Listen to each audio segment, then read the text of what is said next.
You guys, I'm in the middle of trying to do Storm Shield Defense number 10. I'm still building that ish up, trying to make a video about that. But while doing so, I totally ran out of all my metal because, my god, man, it takes so much metal to level that ish up to level 3. And so you know what that means? It's time to farm.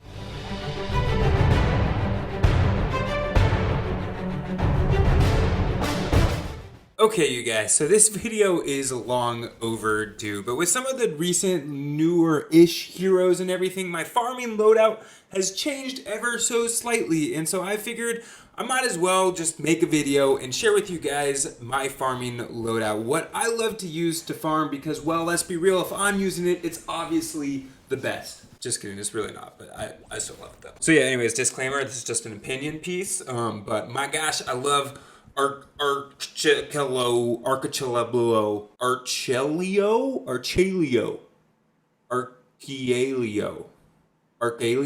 whatever. I really like that Jess character that's an archaeologist. That one's my favorite. So I figured this video will be pretty much like a hero review where I just kind of talk a little bit about my hero, the loadout, and a little bit about how I like to use them. Now, what's unique about this archaeologist Jess character is that I think that actually just on her own by default, she's already a very powerful farmer. Now, she's not the striker AC of the old days. There's nothing like that, but I think if you can use her right, she can still be extremely effective, and you can still have a lot of freedom to build the loadout in whatever particular way you want to. That being said, I think my way is the best because, well, I haven't really tested that many other ones, but I like this one, it works for me, so I'm just sticking with it. Oh man, I don't know why I give people advice. But anyways, to go into the loadout, obviously we're using Archaeolo-Jess. Obviously, because anti-material charge is the ability or thing that we're going to be using over and over and over again for our resourcing, we want to be able to use her so that we can reduce our anti-material charge heavy attack by 128%, which is actually kind of that's a lot. That's a lot. 128%. Big number. Now, for me, I actually really like to use the team perk Blast from the Past. Now, that being said, I know a lot of people will be like, yo, you should be using Long Arm of the Law for that extra 1 tile range for your anti-material charge. And well, in many cases, it is nice to have that extra tile range. For me in particular, I didn't find that I really used that extra tile all that much. Typically, it was a lot easier for me to phase shift or run up to a car, hit that car, and then just move on to the next one right next to it. And so for that reason, I wanted to use Blast from the Past because, I'll get to that in a second, but I chose to use Blast from the Past instead of Long Arm of the Law. With that, let's get into my support team, and it'll explain a little bit about why I used Blast from the Past. So starting with the support team, I obviously wanted to use Pathfinder Jess for her pickaxe damage. Now, this isn't a significant amount, 17%, obviously not 128, but being able to use your pickaxe more effectively is actually great for those times when you're not able to use your anti-material charge. It doesn't happen very often with that build, but there will be occasions in which you may just want to take a quick break, smash a car real quick, and then go to the next one. And so for that reason, I do like having Pathfinder Jess here for that pickaxe damage, so that way you can just break that car down a little bit faster and move on to the next thing. Now after this, I have Fossil Suthi, which is probably the whole he is the whole reason why I am using Blast from the Past, and the reason why I am using him is for that energy that we can get back. Now that is super important because, again, we want to be able to use anti-material charge over and over and over again, and so being able to regenerate 4 energy per second is huge. Now after that, I have Prehistoric Iza or whatever it is. I mean, I just put her in there because I needed the Blast from the Past perk. That's pretty much it. I don't like the Blast from the Past perk very much, but I did need a hero to help me get energy back, and so for that reason, I'm using Blast from the Past so I can use Fossil Suthi. And then I needed her just to be that extra prehistoric thing, whatever, yada, yada, yada. Let's move on to the next one. As for the 4th hero that I have in my support team, I have Fallen Love Ranger Jonesy, and again, that is because I want to use that energy. Now, unfortunately, you need to get a kill in order to get energy using this character, but that being said, this hero has a bear, this hero has that ground pound thing, and then also if you're using hover turrets, you can get kills that way. And what's nice, at least with something like the hover turrets or the bear, is you can just keep farming during that time, and you can let the bear kill all the husks around you. You reap that energy from those husks that you're destroying, and you can just keep going. And so for that reason, it's nice to use this guy with the bear and the hover turret, and then you get energy, you can keep punching things, you keep getting resources, hashtag farming.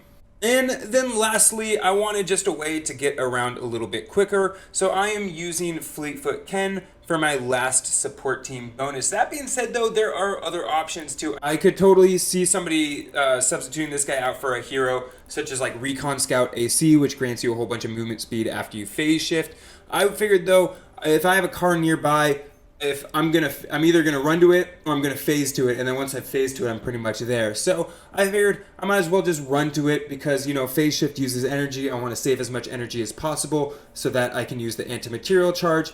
Rather than using phase shift all the time, I'd rather just run there more quickly. So I decided to use Fleetfoot Ken. But again, this is one of those ones where you can play around with a little bit. And altogether, this loadout is something that I have really enjoyed and has worked really, really well for me. Getting into actually playing this hero, really there's not that much special that you need to know per se on how to play this hero. You pretty much pull out your pickaxe, you right click that ish, and you break some things and you get those materials. Now, I will preface this all by saying if you are gathering materials, please, please, please go on a private server. It is not that difficult to just change it to private and then go farm a whole bunch of stuff. It is frustrating when I have people that are just trying to farm in missions where I am actually trying to finish them. So that being said, if you are farming, please use a private server. And if you are farming, this is a fantastic loadout because look at how many resources I'm able to get. I'm actually able just to run around the map from car to car, break it down, run to the next car, break it down, run to the next car. And here, with this clip that's playing behind my voice or in front of my voice, or I don't know, what you're looking at right now, basically this was just a test to see how fast I could get 1,000 metal. And you're able to see that I'm actually able to do it very quickly. In fact, I'm able to get it by 7 minutes and 30 seconds. And I started it at 9 minutes, 30 seconds. Man, that just took 2 minutes and that was it to get 1,000 medals. So you can just think about how fast you're able to rack up resources with this. Now granted, I was getting just one resource. I wasn't bothering trying to get, you know, brick and wood and all that stuff too. But I think you get the idea, which is you can wreck things and you get a lot of resources and then you can go build stuff. Now, beyond that, the last thing I already sort of mentioned, but I just want to reiterate it again. One of the best ways to regain that energy after you have used it is by killing husks. And so for that reason, again, when you have the teddy up and there's some husks around you, I highly recommend throwing down that teddy because you're actually able to reap that energy back very quickly. And even better is the hover turret because you don't need to use energy to let out a hover turret. So you can, if you're really low on energy, throw out that hover turret and you're able to get a whole bunch of energy back using Love Ranger Jonesy. And then because you also have the prehistoric Isa or whatever, not that one, the other one, soothing, oh God. I already forgot all the names, but you get where I'm going with this.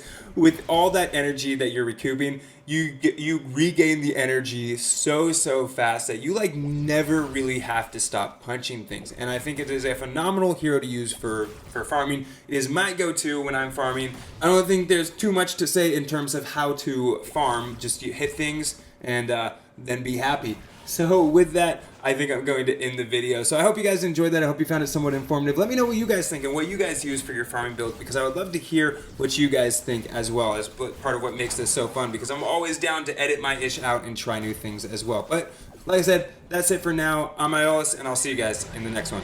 Later.